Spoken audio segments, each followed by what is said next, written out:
Okay, so Mike, tell us a little bit about yourself. Mike Graham-Smith, so I'm 47 years of age. I am a mathematics teacher by trade.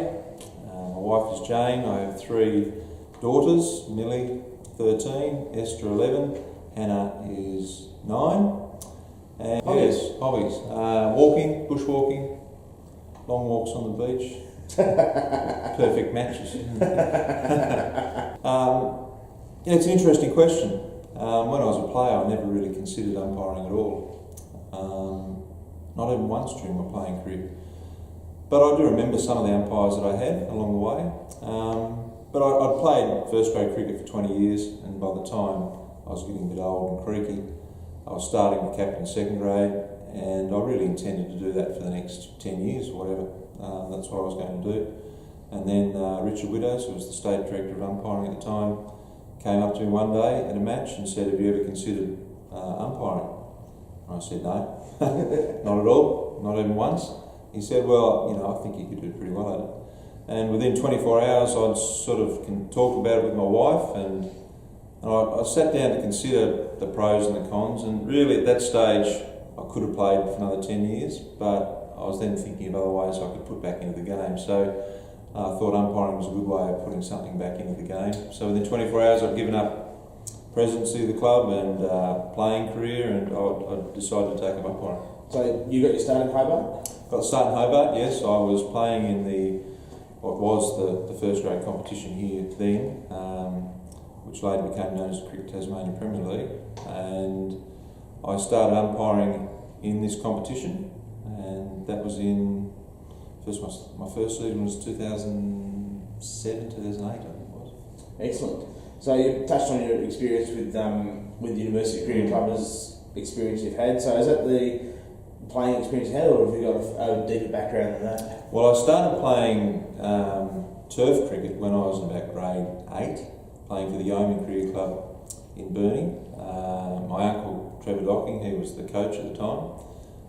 So I kept playing at Yeoman until I came down to study at the University of Tasmania. Started playing for the University Club then, and then played, as I say, for 20 years.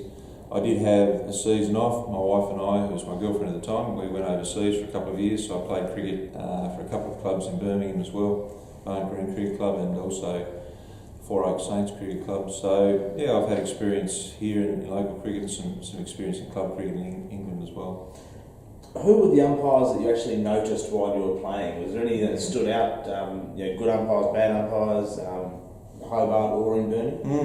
I don't remember any umpires really from Burnie, although Darren Close tells me now that he actually umpired me up there at one stage. Even in my first grade playing career down here, I never paid too much attention to umpires, to be honest. I was pretty focused on the game, I think, when I played.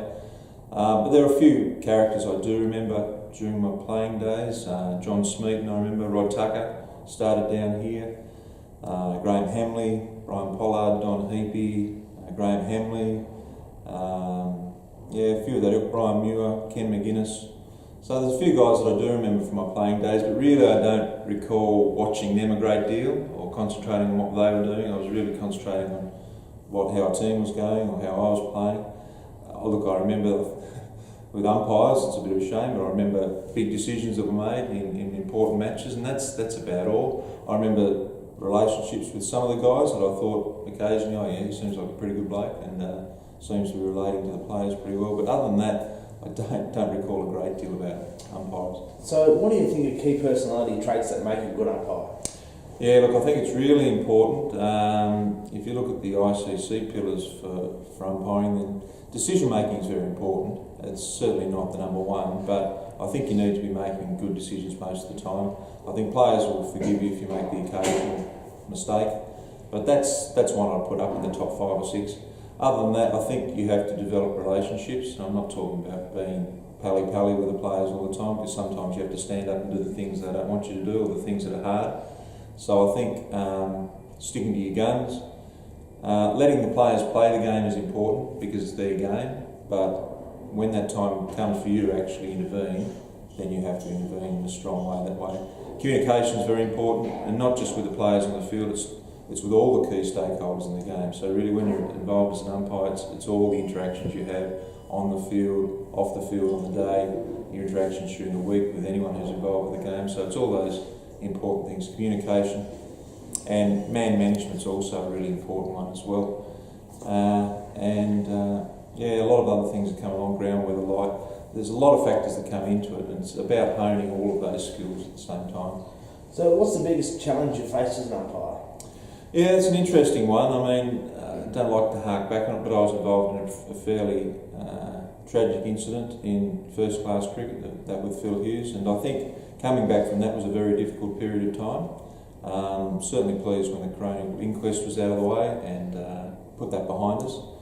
But that was hard, and it wasn't just hard for me. I think it was hard for cricket in Australia in general. I think there was a real grieving period there, and I think a lot of players and umpires, administrators were quite hesitant there for a long period of time, and certainly it had an impact in my life. And coming out of that when I look back upon it, I didn't realise at the time, but now looking back in retrospect, it was a difficult time for a while then. So were you able to use techniques you've learned as an umpire to get yourself through that period? Yeah, look, I think, and there's been a few things that have gone off field in my career, but I've always been fairly good at, once I step onto the field, keeping those extraneous thoughts off to the side. So how do you do that? I think it's a matter of enjoying what you do, which is obvious, but immersing yourself in what's on the field. So you're in a state where that's the be-all, end-all, that's where your total concentration is, and you're able to dismiss other thoughts that come along straight away. And I think if you can do that, then that will always help you, if you can just concentrate on the task at hand. So I've always been pretty good at that, and even during some difficult times, I've always been able to keep my thoughts on field when I'm on field. What's the funniest story you've heard, or something you've picked up while you've been umpiring? But there's been other incidents as well. I remember here at Lindisfarne Oval, we had a swarm of bees that came across the ground, so I remember everyone was laying on the ground during that one. Semi-final that I was involved with, there was a nearby club that won a premiership the night before, so a couple of streakers ran through the middle of the match. So I've always thought if you combine those two, the streakers and the swarm of bees, you have an interesting, an interesting combination. Why do you continue to umpire cricket? For me, mostly it's the challenge. I love the challenge, and I've had lots of challenges in my life in different careers and different avenues, but I really find umpiring is one that constantly challenges me, and I think in some ways it's made me think about myself as a person and the way that I go about things more than any other pursuit in lots of ways. So for me, it is the challenge and trying to rise to that challenge, never accepting where you're at, and always trying to push yourself and find new ways to improve. What would you say to a prospective new umpire? I'd say go into it, be honest with yourself, always be honest with yourself, because the only way that you can progress is with that honesty. If you're trying to cover up some flaws that you have or areas that you need to improve, then they're always going to hold you back. So be honest, seek as much feedback as you possibly can, but you also need to be good at critically analysing that feedback as well, because you need to become efficient at casting to the side the feedback that really isn't of value, but also taking on the feedback that can help you improve as an umpire as well. Excellent. Mike Smith, thank you very much. Thank you very much, Bill. Cheers.